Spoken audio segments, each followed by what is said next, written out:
keras, sebenarnya yang memicu itu adalah trauma yang terjadi pada si bayi pada saat momen persalinan itu sendiri.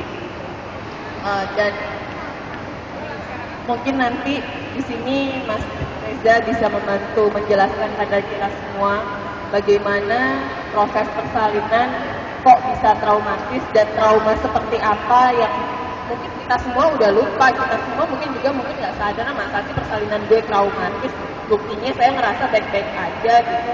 Tapi nanti mungkin silahkan kalau mau ada yang ditanyakan atau ada yang terpikir boleh langsung disampaikan. Terima kasih Mas Reza, Bu.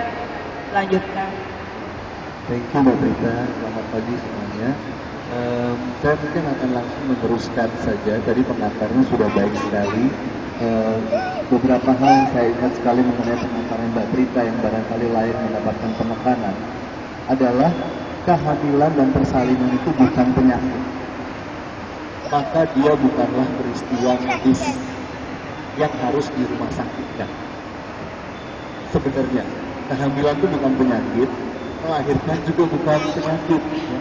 Dia bukan peristiwa medis. Hanya kira-kira 5% kehamilan dan persalinan mengandung potensi komplikasi yang membutuhkan penanganan medis. Yang 90-95% sebenarnya adalah peristiwa alamiah yang mana 100% didukung dan dipimpin oleh prinsip dan ritme alam. Ya.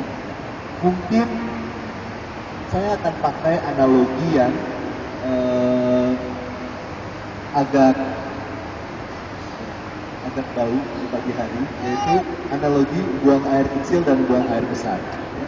Dia bukan peristiwa medis, dia peristiwa alami. Kalau sudah waktunya dia akan keluar gitu kan, dan dia tidak harus dibawa ke sebuah fasilitas medis untuk memfasilitasi keluarnya kotoran dari tubuh manusia. Tapi mungkin karena alasan kepraktisan, misalnya, saya nggak pengen sering-sering buang air kecil seharian. Ya udah kalau gitu saya pakai kantong aja buat menampung urin saya. Nanti kalau malam sebelum tidur baru dibuang seharian.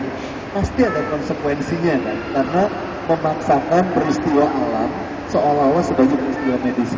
Ada memang orang yang harus seperti itu karena memang dia mungkin punya masalah dengan kandung kemih dan ginjal. Tapi pada 95% orang, kalau mau buang air kecil ya ke toilet aja pipis gitu kan. Demikian juga buang air besar. Dia nggak bisa dipaksakan. Berdasarkan hitungan jam, kalau makan jam 7 pagi, nanti jam 4 sore harus keluar nih. Kalau jam 4 sore belum keluar, harus diinduksi pakai broklat. Kan nggak gitu kita berpikirnya kan. Karena buang air besar adalah peristiwa alami. Kalau sudah waktunya datang, dia akan datang. Gitu. Kita nggak jam 4, udah lewat sejam, udah lewat 2 jam. Jam 7 malam kita panik kita cari klinik terdekat. Karena saya harusnya jam 4 tadi udah BAB, sekarang belum buang air besar.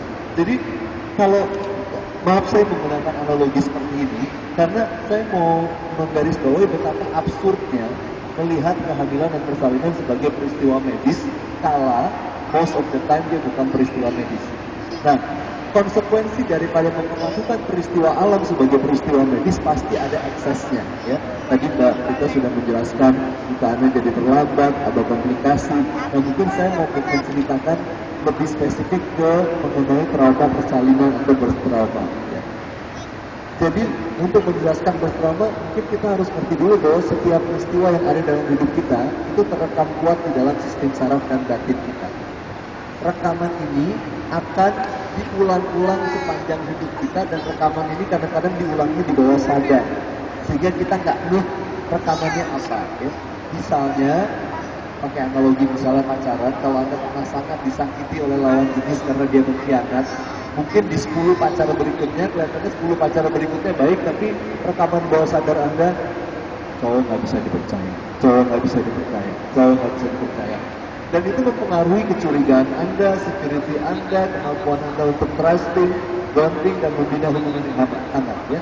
Jadi setiap peristiwa yang emosional dalam hidup punya potensi terekam dan terulang-ulang dan mempengaruhi perilaku dan juga kesehatan fisik kita. Tapi di dalam riset para ahli, tidak ada peristiwa yang lebih kuat efek rekamnya dibanding peristiwa momen persalinan. Itu sebabnya apa yang kita alami pada saat kita dilahirkan atau pada saat anak kita dilahirkan itu rekamannya seringkali adalah rekaman terkuat yang akan bergaung terus sepanjang hidup orang tersebut. Nah, sementara kalau kita menyikapi paradigma persalinan adalah sebuah peristiwa medis, di mana kadang-kadang dilakukan intervensi yang tidak selalu perlu, karena ada intervensi yang memang secara medis perlu, tapi ada yang tidak perlu tapi dibuat seolah-olah perlu, sehingga dia membuat efek rekam trauma negatif. Nah, trauma ini ternyata di dalam penelitian ahli psikologi dan prenatal psychology dinyatakan bisa mempengaruhi pertumbuhan perilaku, bonding, isu mengenai percaya diri, putus asa, depresi, kecenderungan bunuh diri, adiksi, ketergantungan, tidak bisa mengambil keputusan, stres, luka batin, gangguan tumbuh kembang secara psikologis, bahkan secara fisik. Ya, banyak sekali. Saya dulu waktu sebelum punya anak, saya sudah jadi terapis. Banyak sekali klien saya yang sudah umur 30 tahun, 40 tahun, 50 tahun. Waktu dirunut-runut masalahnya, baik penyakit fisik maupun psikologis, tiba-tiba mereka tiba pada trauma pada saat mereka dilahirkan oleh ibunya. Padahal usianya kan sudah jauh dari saat persalinan. Jadi itu juga yang saya harus katakan, bahwa waktu tidak pernah menyembuhkan apa-apa. Ya, waktu hanya membuat kita lupa, tapi dia tidak menyembuhkan. Jadi ada seorang psikiater atau psikolog, saya lupa, namanya William Emerson. Dia ahli prenatal psychology. Ya. Dia meneliti psikiater. Ya. Dia meneliti 15.000 persalinan. Dan dari 15.000 persalinan, ternyata 95% dari persalinan tersebut traumatis bagi ibu dan anaknya. Bayangkan, 95%, ya. 95% itu banyak loh, ya. Misalnya kalau kita sekarang ada 100 orang, berarti 95 di antara kita merekam trauma pada saat kita dilahirkan oleh ibu masing-masing, dan hanya 5 orang yang tidak. Dan kemudian yang merekam trauma ini punya jejak tumbuh kembang, di follow up ke beberapa tahun ke depan. Jelas sekali bedanya antara merekam trauma saat kelahiran dengan tidak ada trauma saat kelahiran. Contoh yang sederhana aja, dalam textbook kedokteran anak nangis sampai 2 jam sehari itu normal, ya. Di atas 2 jam baru harus dipertanyakan kenapa, ya. Tetapi si William Emerson merekam di dalam datanya, ternyata kalau nggak trauma nangisnya cuma 20 menit sehari. Jadi itu ukuran objektif, kan? Kalau dia nangis kurang lebih 20 menit sehari, kemungkinan besar bayi tersebut lahir bebas trauma. Di atas 20 menit hingga 2 jam ada trauma, tapi mungkin traumanya skala medium. Di atas 2 jam trauma berat. Nah, penelitian William Emerson yang 95%, dari 95% itu 50% trauma medium, 45% trauma berat. Jadi kalau kita bisa menggunakan acuan itu mendunia, maka mungkin 95% orang di dunia, waktu mereka dilahirkan, mereka membawa jejak trauma.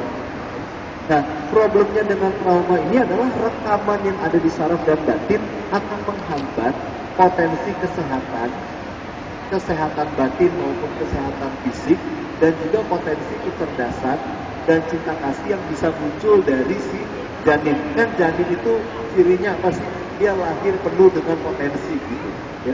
Tetapi kalau ketika dia mau tumbuh, bila banyak rekam trauma yang menghambat, maka dia tidak bisa tumbuh sepenuhnya.